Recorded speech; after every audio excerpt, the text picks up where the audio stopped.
engineers must race against time and battle constantly with the forces of nature. This is a megastructure they thought could never be built.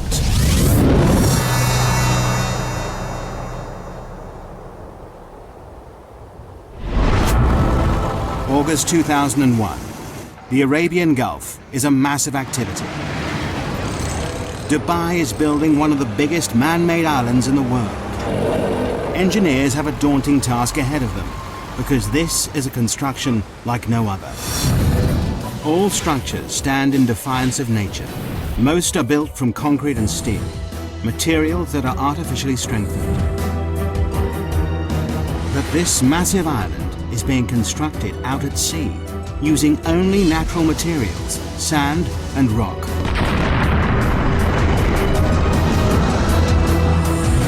And both start eroding the moment they hit the water. For project manager Bob Berger, it's a daunting task.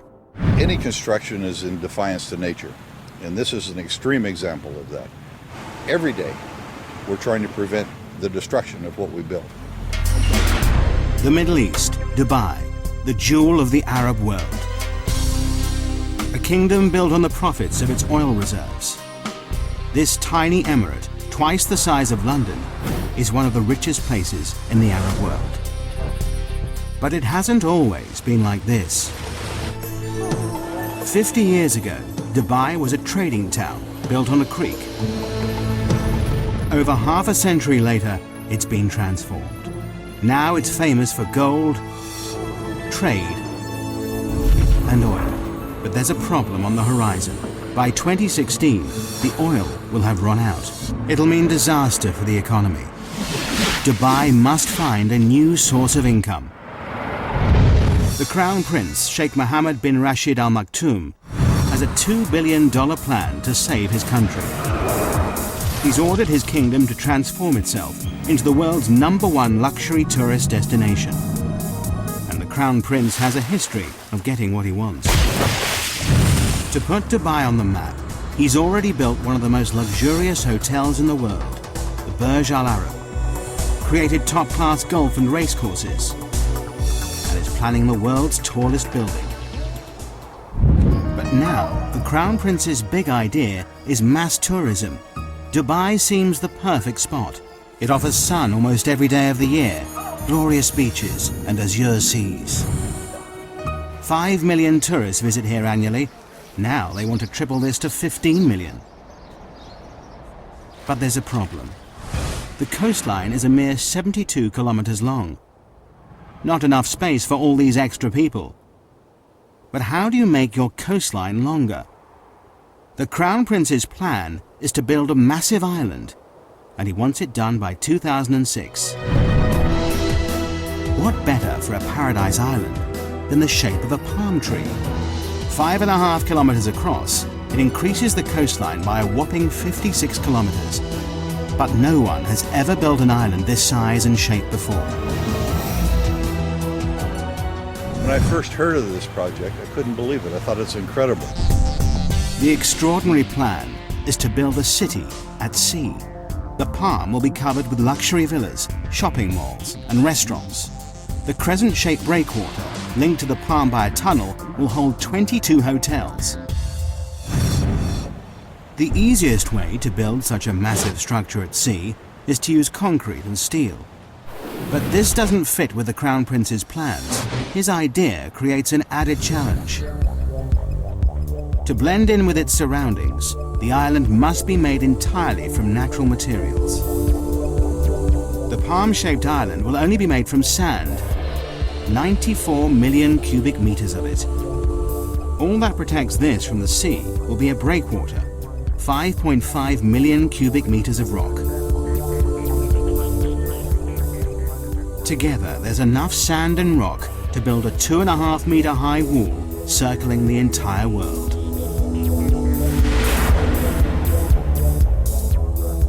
This may be the only place in the world where something like this could be done, to have the vision and then the courage to carry it through. To make this audacious plan a reality, Dubai needs the best engineers on the planet. A worldwide search leads to Northern Europe and Holland. Experts in land reclamation, the Dutch have increased Holland's landmass by 35%. The Dutch team are immediately booked for the job. The first thing they must prove is that it's possible to build an island out in the Arabian Gulf and that it'll stay there. They know the only way to keep the island in position is to surround it by a breakwater. But just how big does this sea defense need to be? To find out, researchers must calculate the strength of Dubai's storms, the height of the waves and tidal surges, and what effect global warming will have in raising the sea level.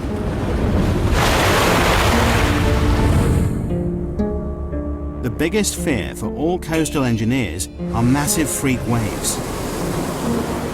These waves build up over long distances, pushed by persistent winds and large currents. They destroy nearly everything in their path. But the island builders are lucky.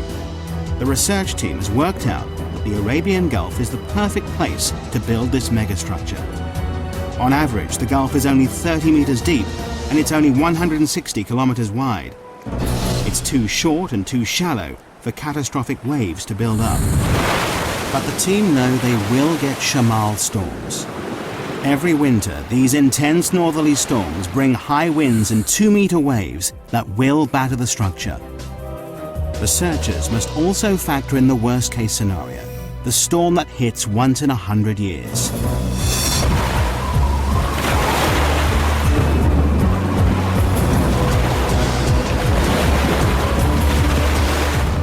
The team do the final calculations. To protect this fragile island, the breakwater must be at least 3 meters high above the waves and 11.5 kilometers long. But just when the engineers thought they were ahead, they're given another challenge. The developers in charge of this megastructure want to start construction immediately, before the research is complete. It's a huge gamble that could come back to bite them. If they haven't got it right, the whole structure might be washed away.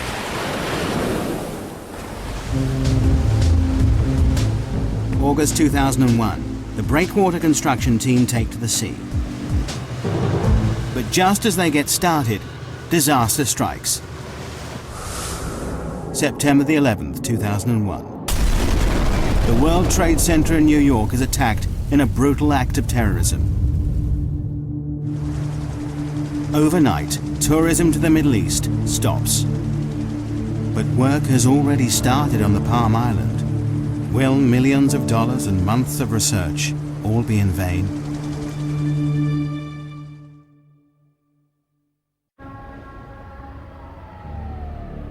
September 2001. In the wake of terrorist attacks in the United States, travel abroad halts abruptly. Fear and panic spread. People are too frightened to travel, particularly to the Middle East. It could have disastrous consequences for Dubai's ambitious plans. Work has already begun on building one of the biggest man-made structures in the world. A giant palm-shaped island that'll transform Dubai into a world-class holiday destination. The massive 11.5-kilometer breakwater is under construction. Both the breakwater team and the Palm Island team are assembled to make the dream a reality. But 9/11 throws the plans into turmoil. The 1,200 foreign engineers fear their lives could be in danger. They make contingency plans to leave the country. In the meantime, they're advised not to go into Western hotels and bars. Business slumps. Beaches are empty. Restaurants deserted. No one wants to be here. For 3 months, Dubai grinds to a halt. The sun is setting on the Middle East's tourist industry. But the job must carry on, whatever the political climate. The oil reserves are running out. The Crown Prince stands firm. The developers are now committed to the build. Millions of dollars have been spent hiring the world's top reclamation engineers. They've worked on huge projects, like Hong Kong's Cheplak Kok Airport, Holland's North Sea Wall, and Singapore's Industrial Centre. But no one has reclaimed a structure this size or shape before. By November 2001, the race to build this megastructure is really underway. 9 barges, 15 tugboats, 4 dredgers, 30 heavy land-based machines, and 10 floating cranes are needed to construct the massive seawall. For the breakwater team, their first step in this awesome challenge is to build up the sea floor. 3 massive dredgers take up a thin layer of sand from the barren seabed nearby. Then they dump the sand in a layer up to 7.4 meters thick. This must be done while the sea is at its calmest. To keep it in place, barge loads of rubble are dropped on top of this. This bed of rock will raise the breakwater from 4 meters below sea level to 3 meters above. It's the beginning of the sea defense, without which the island cannot exist. The sloping layers take out the force of the waves as they hit the wall, but the sand and rubble layer is only the base, the core of the breakwater. What really creates the protection is the outer armor. For this, engineers need vast lumps of rock. Each piece of rock weighs up to 6 tons. It's these massive boulders that will protect the fragile island from the destructive force of the sea. But sourcing enough rock is an enormous task.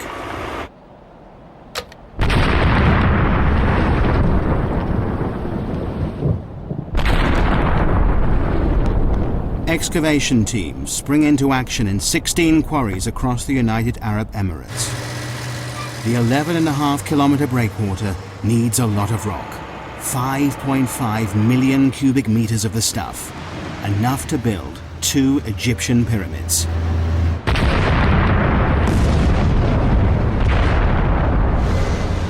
Rock is blasted out of the mountains night and day. Loaded onto dozens of lorries, it begins the arduous journey to the coast. Here, the rocks are immediately piled onto barges and shipped straight to the construction site. It takes less than 24 hours for each rock to travel from quarry to breakwater. 24/7, this floating conveyor belt delivers up to 40,000 tons of rock per day, nearly the same weight as 2 aircraft carriers. The density, size, strength and permeability of each boulder is crucial. This stone wall must last for centuries. There's no concrete or steel holding these rocks in place. These vast boulders are not just dumped in position, graded by size and weight, it's the sheer volume that keeps them here. Positioned by cranes, each rock must interlock with the next to withstand the full force of the sea. Constant checks are needed to ensure the breakwater is in the right place and the rocks are stable. The only sure way to do this is to send in divers to pinpoint and check every meter of it. Nothing about this megastructure is left to chance. Any movement could cause the rock to crack and the wall to disintegrate, leaving the whole project vulnerable. A detailed study of the breakwater rocks below the water is noted. Divers are looking for signs of fatigue on these 6-ton boulders. Their fear is that some will have splintered or been knocked out of place by strong waves when they were put here. Every 27 meters, a diver surfaces to record the location of the rocks they're checking. The reading is taken from a man based on land, but so far this section of the breakwater stands firm. January 2002. 6 months after work began, a large section of breakwater stands proud 4.5 kilometers out at sea. For everyone involved, it's an exciting time as the dream becomes reality. When the first breakwater came up, of course, we all went out there. We had to stand on it. This tiny little precipice of rock in the middle of the ocean, and look back in Dubai and say that this is the beginnings of our job. It's a momentous achievement for the team, but there's still over 10 kilometers of this vast sea wall to build. The engineers are jubilant, but their happiness is short-lived. Winter is closing in. With a schedule of only 2 years to complete the breakwater, the last thing anyone needs is a delay. Winter in the Middle East brings shamals, great storms with winds of up to 56 kilometers per hour. Wind shifts are sudden. whipping up the sea, bringing torrential rain, violent thunderstorms, or blinding dust storms. On land, little can move. Out at sea, things are even worse. Massive waves batter the boats that need dead calm water to place the sand and rock with pinpoint accuracy. We had to seek shelter in the very little shelter that we had built. Engineers planned for the bad weather, but the storms of March 2002 are worse than they feared. Everybody crowding around trying to protect themselves from the storms. The boats find shelter, but more worryingly, will the breakwater hold? It's a nail-biting time. Over the next 3 weeks, the storms are relentless. All the engineers can do is watch and wait. The breakwater stands firm, but the schedule is slipping. The construction team is 3 weeks behind, and the pressure is immense. Every second counts. It's vital that the fragile sand island has protection. Only when a 550-meter-long section of breakwater is built can the Palm Island begin to rise above the sea. But the schedule is desperately tight. The entire megastructure must be complete by 2006. They have 2.5 years to create the island and breakwater, and just 2 years to build the city on it. The only way to meet the deadline is for both the breakwater and the island to be built at the same time. It's not an ideal situation. It will mean that throughout the build, the Palm Island will have the bare minimum of protection from the sea. But the engineers have no choice. The deadline is set. While the second team building the island wait for the protective breakwater to be built, they keep ahead of schedule by laying the sand foundations below sea level. But now, 8 months after construction began, they are desperate to break the surface. Finally, April 2002, the first 550-meter section of the breakwater rises 3 meters above the sea. At last, the builders of the Palm can step up the action and bring the island above sea level for the first time. To complete this massive island, Team 2 has the awesome task of finding 94 million cubic meters of sand to create their island, enough to cover the whole of Manhattan 1 meter deep. It's an enormous job in itself, but finding the right sand is an added headache. Dubai has more sand than it could ever need, but there's a problem. Desert sand is the wrong material for the job. It's too fine. The particles won't cling together.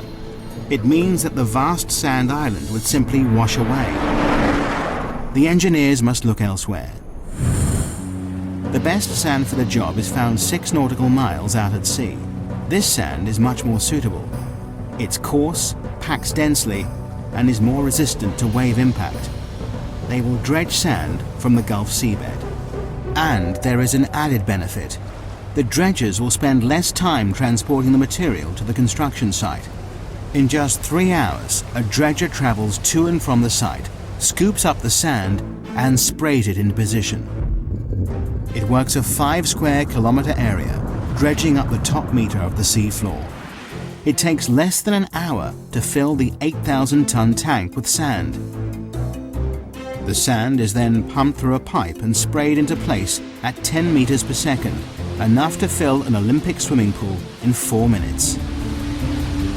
The process is called rainbowing. The island construction team work round the clock to keep to the tight schedule. Night and day, the island grows bit by bit. The rainbowed sand builds into a sandbar, rising up to 4 meters out of the water. But for the engineers, there are mixed feelings. Is the shape of the island progressing as planned? There's great excitement, and there was great anticipation, and a little bit of fear. Is it in the right place? With doubt cast over the construction, Dubai has a trick up its sleeve. 676 kilometers up in space. Dubai has access to the only privately owned satellite in the world. It's so powerful, it rivals those of the Russian and US military. The satellite, Iconos, orbits the Earth, taking pictures that prove the island is totally on track, so far. It also means the Crown Prince can keep a close eye on his pet project. August 2002, a year in, and the island team is ahead of schedule. 8 kilometers of the breakwater stands firm. 8 palm fronds break through the azure seas. But it's a grueling and difficult process. Rainbowing is a common operation in land reclamation. But this is no ordinary reclamation project. There is no mold for the palm shape and no fixed points to get bearings from. The unique shape makes it a nightmare to build because the whole design relies on accuracy. This enormous structure has 56 kilometers of waterfront and almost all of it is curved. To make things more difficult, it's impossible to tell from the ground if the sand is falling in the right place. The only way to complete this task is to use state-of-the-art technology. Prior to GPS, we couldn't have done this job. There are only 2 straight lines in this project. All the rest of them are curved. It's all down to a team of 5 men who walk the perimeter of the island every day as it takes shape. It's grueling work. Summer temperatures reach a searing 48 degrees Celsius. Humidity hits 95%. With heavy packs strapped to their backs, these mobile receivers create a grid reference for the island. Receiving signals from space and a fixed position on land, the height and position of the sandbars is recorded. With these coordinates, dredgers can sail into the exact position and rainbow the sand with pinpoint accuracy.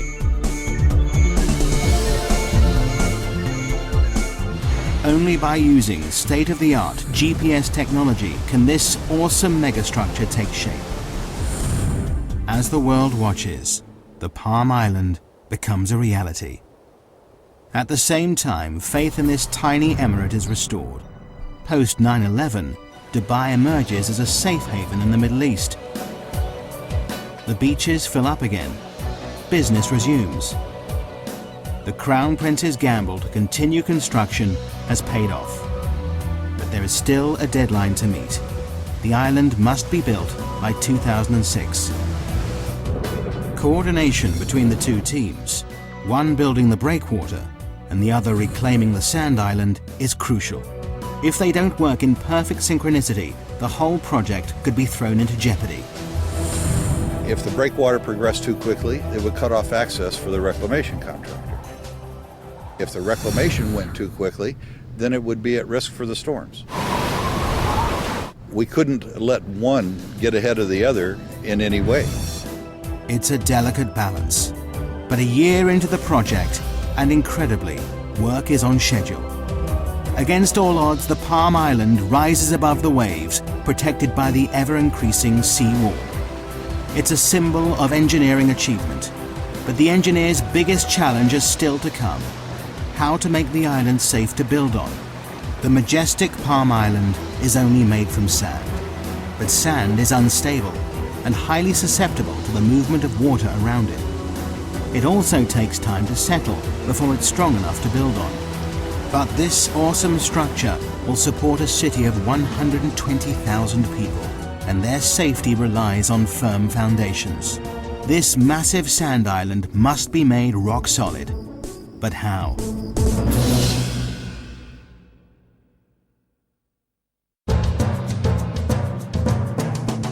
October 2002. Dubai is building the world's most audacious engineering project in the Arabian Gulf. A 5.5 kilometer island in the shape of a palm tree, made entirely out of natural materials.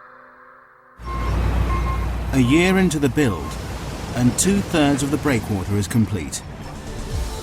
8 kilometers of massive rocks pile 3 meters above the waves, backed by 200 meters of beach that will eventually carry 22 hotels. Behind this sea defense, the first 9 palm fronds made of sand rise above the water. Dredgers spray sand from the seafloor, a process called rainbowing, to create the first half of the 5.5 kilometer island. But building a man-made structure in the middle of the sea with only rock and sand throws up challenges every step of the way. The team constantly battle with nature as the sea erodes the work they do. We worried initially that we could actually do it, that we could place the sand where it should be, that we could place the rocks where they should be. The teams now race to finish the project. But then the engineers discover a problem that could put the whole project in jeopardy. The decision to start construction before completing the research has finally caught up with them. Coming in or going out. The sea is not circulating around this massive megastructure as they planned. The tides are not flushing the system properly. Clean water is not moving fast enough round the inner waterway. The water is in serious danger of becoming stagnant. People have paid millions for a piece of this paradise island. Green fetid water is not going to work. A solution must be found, and fast. Changes must be made to the design. But all the time, the Palm Island is taking shape to the original plan. Further tests are run on the computer. Luckily, the solution is found just in time, and it's simple. The seawall must have 2 breaks in it. 2 4-lane bridges link the sections of the breakwater. These 2 openings mean enough fresh-flowing water can get into the system. Twice a day, the tide enters the structure, pushing clean water around the fronds. Over 2 weeks, the entire waterway is replenished. But there is always a fear it may return. Environmentalists now test the water every day to check that the system is working. The return of algae and stagnant water is something they can't allow. With the water quality assured, the project is back on track. Teams race to finish the structure. 7 dredgers rainbow the sand, creating the last few palm fronds. Floating cranes lift the final rocks into place. By August 2003, the breakwater is complete. An awesome 5.5 million cubic meters of rock now holds back the full force of the sea. 2 months later, in October, the island reclamation is finished. 94 million cubic meters of sand have been pumped into the Arabian Gulf to create the perfect palm shape. In just over 2 years, the Palm Island has finally risen from the sea. The deadline has been met just on time, and phase 1 of this monumental engineering challenge has been accomplished. There is still a very long way to go. Phase 1 is only the completion of the foundations. Now to fulfill the Crown Prince's dream. 4,500 houses and apartments, hotels and shopping malls must be built along the waterfront. This sand island must support an entire city. But here lies the next major problem. Sand is not easy to build on. Because the sand has been sprayed into position, it's loose and uncompacted. We get the material for the islands dredged from the seabed, which means that all the fine materials are already cleansed from the sands. You can drive on it within a couple hours after you reclaim it. However, it's not satisfactory to build on. But a strong base is vital to support this city at sea. Before construction can start, engineers must find a way to compact the sand to make it firm. In theory, the idea is simple. All we have to do then is compress the top layer. As you can see, when you press down, very little displacement, except straight down, nothing to the side. That gives us a firm surface to build on. But in reality, the engineers are working with an area spread over 5 square kilometers. Over time, the sand will compact naturally, but this will take years. And time is something the engineers don't have. Construction of the infrastructure must start immediately. As if the schedule wasn't pressure enough, there is another, more important reason why the foundations of the city must be made extra strong. Dubai sits just on the edge of a major earthquake zone. Bam, Iran, north of the Arabian Gulf.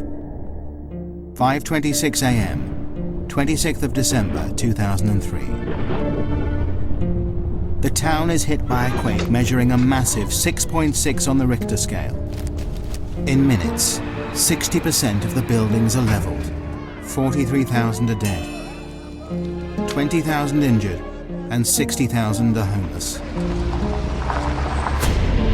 Following this, multiple quakes hit Dubai 480 kilometers across the Arabian Gulf. It's a wake-up call to the Palm Island project. If the epicenter hit Dubai, it could spell disaster. Should an earthquake come through the area, the sand might lose its cohesiveness down deep. The reclamation process piles sand one grain upon another. If we put the ocean around it, you see the island. However, the lateral forces of an earthquake can make the island disappear. This terrifying phenomenon is called liquefaction. It happens when a quake shakes the Earth's surface, causing sand particles to move. As the sand compacts, it pushes the water between the particles upwards, making the ground liquefy. It means the island would sink back into the sea. The team work out they need to compact a layer of sand 12 meters deep, too deep to compact by normal road roller. The only solution is a process called vibrocompaction. January 2004. 15 machines work around the clock to firm up the land. Probes drill over 200,000 holes into the ground across the surface of the island. High-pressure water and air drives each probe deep into the earth. This shaft then vibrates, shaking the ground around it. The earth is compacted. It's a tried and tested formula. As the sand compacts and sinks, more sand is poured in until the area around the probes is rock solid. It takes the team 8 months to stabilize the 17 palm fronds, but it has to be done to ensure the safety of 120,000 people who will live and work here. March 2004, 2.5 years into the project, and Palm Jumeirah is ready to become a building site. Now thousands of trucks and cranes, tons of supplies, and 2,000 laborers descend on the island. This is the most complicated part of the project, the installation of the infrastructure, gas pipes, electricity cables, water supply, and buildings. They're building an entire city out at sea in just 2 years. Nothing like this has ever been attempted before. For project manager Scott Hutchinson, building the apartments is a massive logistical nightmare. I've probably worked on 3 or 4 other billion-dollar projects before, but this is without a doubt the biggest and the most complex that I've ever seen. And I can't imagine other projects being any more complex than this. 850 buses ferry the 40,000-strong Asian workforce on and off the island in 2 12-hour shifts. They'll work in grueling temperatures of up to 48 degrees Celsius. As well as thousands of people, millions of tons of concrete and steel are shipped in from around the world and driven onto the Palm. 51 different contractors build houses, roads, canals, shopping centres, sewage plants, and each part of the jigsaw must meet the next perfectly. To stay on schedule, all the materials must arrive on site exactly on time, and they will go to any lengths if they don't. If material isn't showing up from overseas, you put somebody on the plane and fly the guy out there to get it done. You don't wait, you don't sort of react. You just get out there and try and be proactive, because otherwise a job this size never gets done. Supply is not the only problem. Installation of the utilities and pipelines is a massive headache. Miles and miles of gas and water pipelines need to be laid across many different parts of the construction site.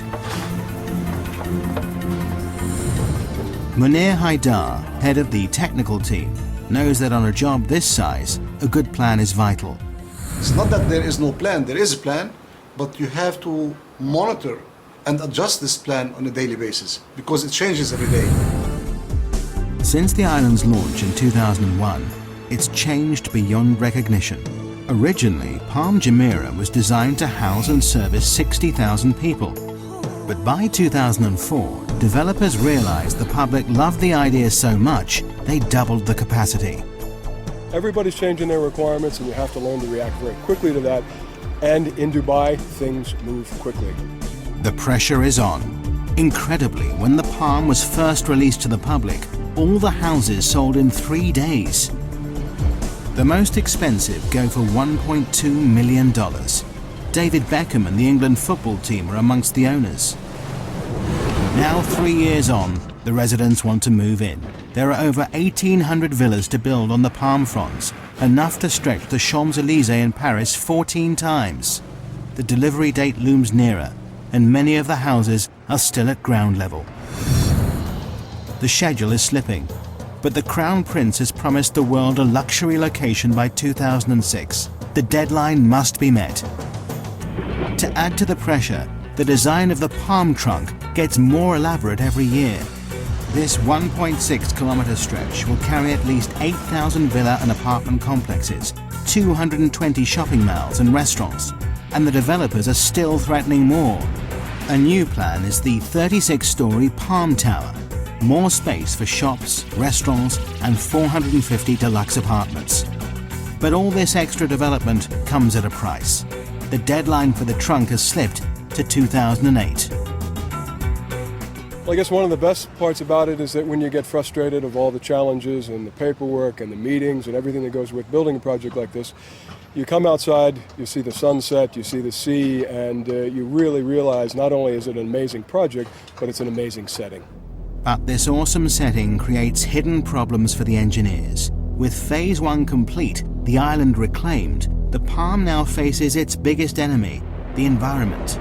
Nature will permanently try to destroy anything built in its way. The bigger the megastructure, the bigger the problem. From the start of construction, there has been one issue engineers know they will face: the problem of erosion. All beaches are constantly affected by waves, but with a man-made island, the problem is exaggerated. These beaches are not naturally replenished with sand by the sea. If nature won't do it, someone has to. Otherwise, the whole island will be washed away.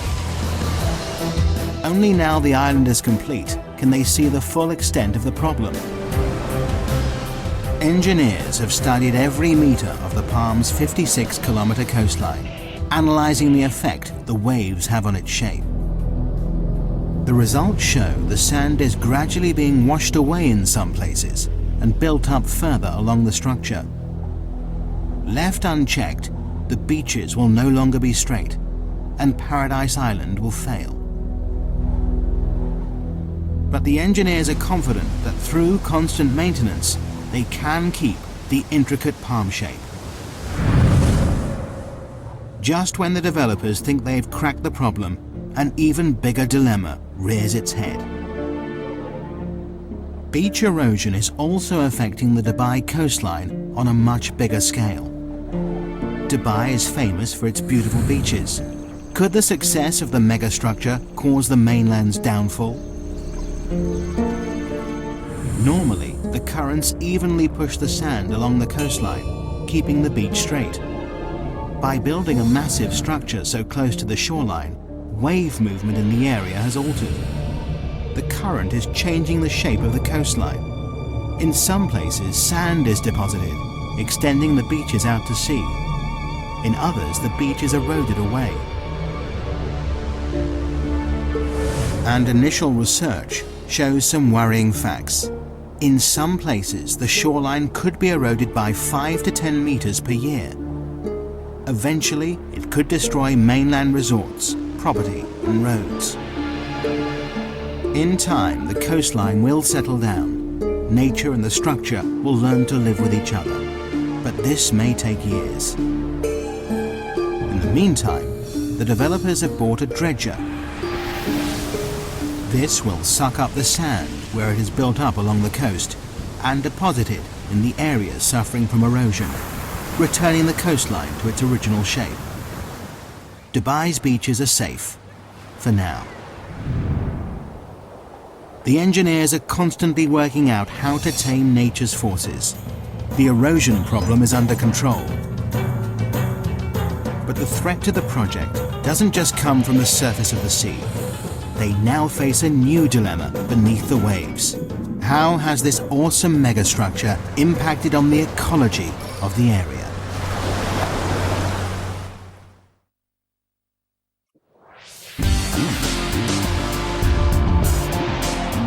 August 2005. 4 years after the Palm project started, this audacious island stamps its mark on Dubai's coastline. This was the first step, the big step, in putting Dubai on the map.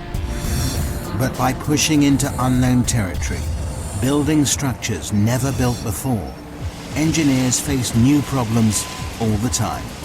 Since the Palm Island's conception, environmentalists have been convinced the building of this megastructure would destroy local marine life, ruining one of its greatest selling points, the azure seas it sits in.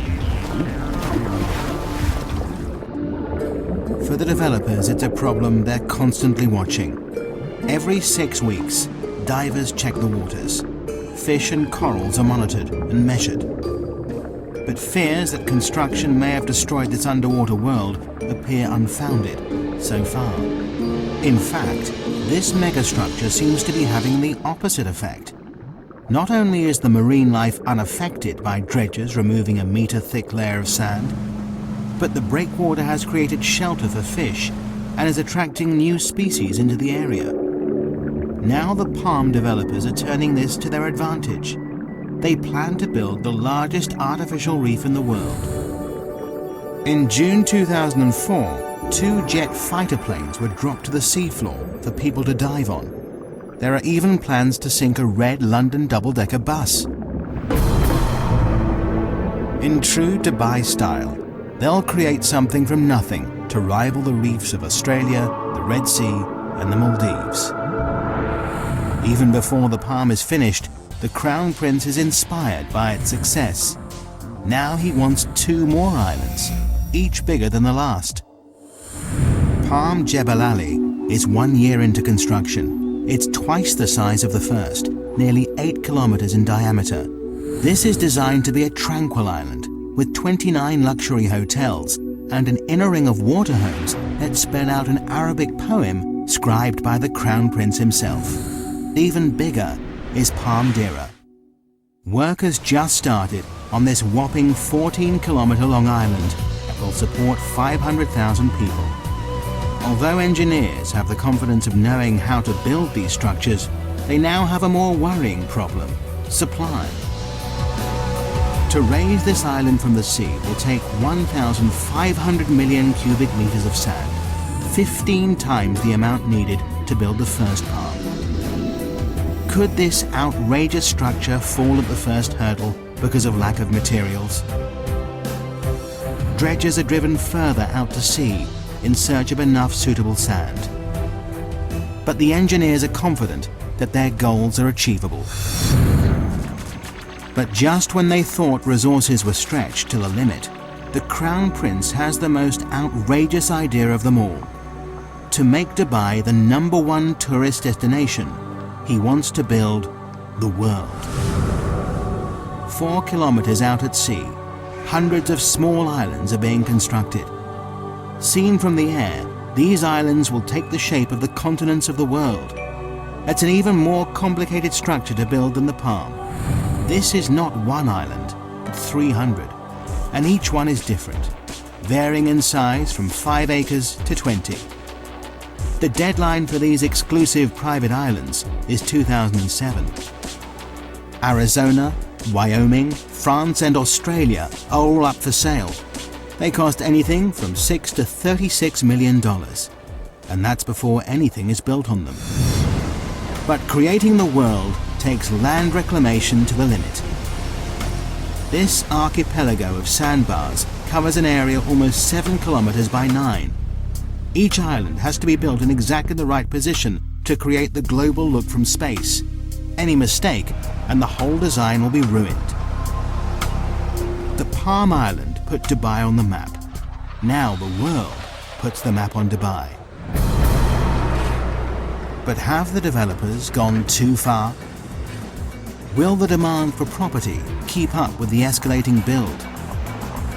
Will the bubble burst? So far, 2 of the Palm Islands are completely sold out. A third of the world has been snapped up. But this still leaves a lot up for sale. But the developers are confident they see no end to the demand. Megastructures are the latest craze. To top all plans, in January 2005, they launched the Dubai Waterfront. This claw-shaped landmass won't just stretch far out to sea. It will also create 75 kilometers of waterfront, stretching into the desert.